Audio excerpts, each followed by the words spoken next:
great house. Ronnie Garvin wins the world title. We go back there a month later, and we did about a $10,000 house. So they immediately wanted to take the title off of Ronnie and put it back on Rick and put Rick with somebody, and it was going to be Ricky Morton. Ricky Morton gets hurt, and so Dusty, who's writing and booking all the storylines, says, Stinger, baby, I want you to put a little color on your face. I want you to paint your face. We're gonna get some neon tights on you. We're gonna get funky like a monkey, if you will. And anyway, that's that's where the actual color of the paint started. Then he said, "Put some color on your face. No more black. I want to see some bright colors."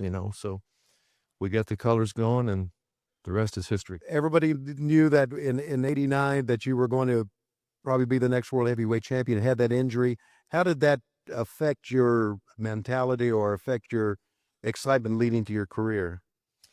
I mean, it's one of those times. My injury was one of those that needed reconstructive surgery. Yeah, and you don't know if you're really going to be able to come back. Right. And if you can come back, is it going to be too late? Will you have missed your window of opportunity? That you had a window, you were in it, you were on the ride.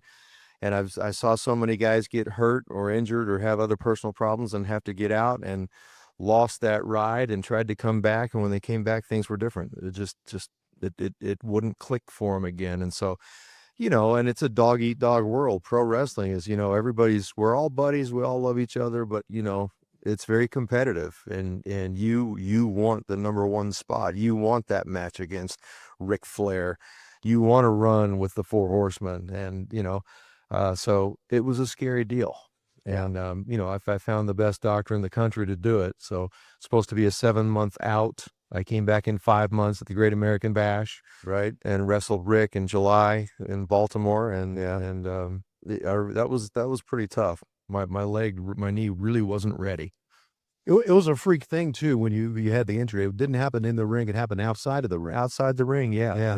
But in those days, you're doing so many TV tapings, and it's in and out of the ring. You warm up, you get loose and limber, you cool off, then you got to go again. You cool off, you got to go again. It's like over and over and over again. Right. And so I had street clothes on, had the cowboy boots on and jeans, and running to the ring, and jumped off on my left leg to go grab up onto the cage. I was supposed to crawl into the cage and get into it with Rick, and I felt something go in my leg. I mean, I honestly thought that it was was a Nancy Kerrigan, the ice skater that the pipe deal. And so I thought somebody hit me with a pipe or something. I mean, I did. I looked back at the fans sitting in the front row, and they're all like this.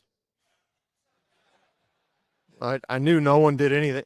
So, I put my hand down there like this, and I put my fingers underneath my kneecap. My kneecap was way up here, way up high on my leg. It's pretty disgusting, but I knew exactly what it was. Yeah. And I knew my patella tendon was severed. It was gone. Right.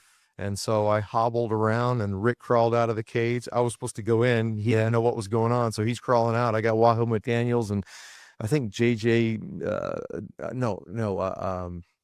who was the undercover guy that was with us for so many years?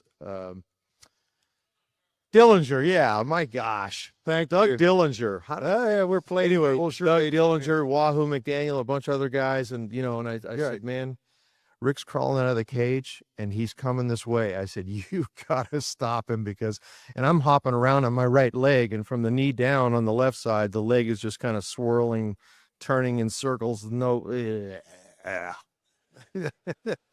It's grotesque to think about, but please stop him, and here he comes, jumping over the top of everybody, on top of me.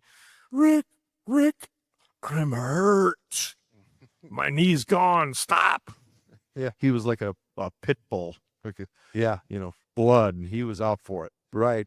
Because when the lights were on, the bell rang, he was like another human being in there, wasn't he? Oh, yes. Yeah. Especially if there were dollar signs involved. Yeah, absolutely. I think we're all like that. So you come back, as you said, they said 7 months, you came back in 5 months, had the match with Rick. Biggest moment of your life? Maybe. How do you had big moments? Well, yeah, I mean, it's one of the biggest for sure. I mean, very first time I won the world title against Ric Flair, and it was in Baltimore, and Baltimore was always a good town for it. The reaction was incredible. I'll never forget that. And I made it through the match. And I don't think if it was in against anyone else other than Rick, I don't know if I would have come back in the whole 5 months like that. But I trusted him so much, and he kept reassuring me. He says, "Nope, nope, it's gonna work. It's gonna work. We'll make it work." Right. And I'm glad that I did it the way I did it. All right. All right. Now I want to fast forward. I want to fast forward to the mid 90s. I want to fast forward to the NWO angle.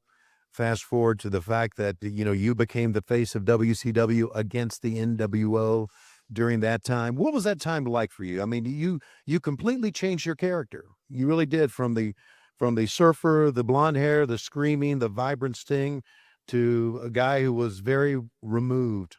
How was that for you?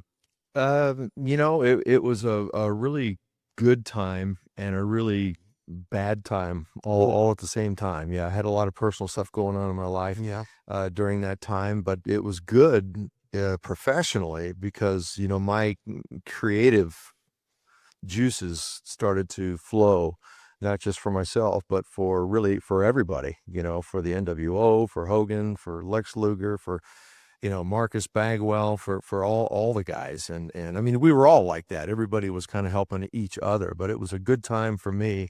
I kind of felt like at that time I came into my own, and you know, I took risk and changed my character again. And it was again one of those times where you can get injured and miss a while and come back and things are not the same, or you can change your character or do something like a shockmaster kind of a thing and never recover from it. And and I knew that, painting my face and doing something different, no talking and, hiding up in the rafters and all that could have been something that you guys would have just laughed at and hated. And I couldn't have recovered from something like that. So I'm grateful that it worked, and I had a lot of fun doing it. Do you really like going up in the rafters like that? No, no. I always tell people my sphincter muscle was very tight. Yeah, I bet.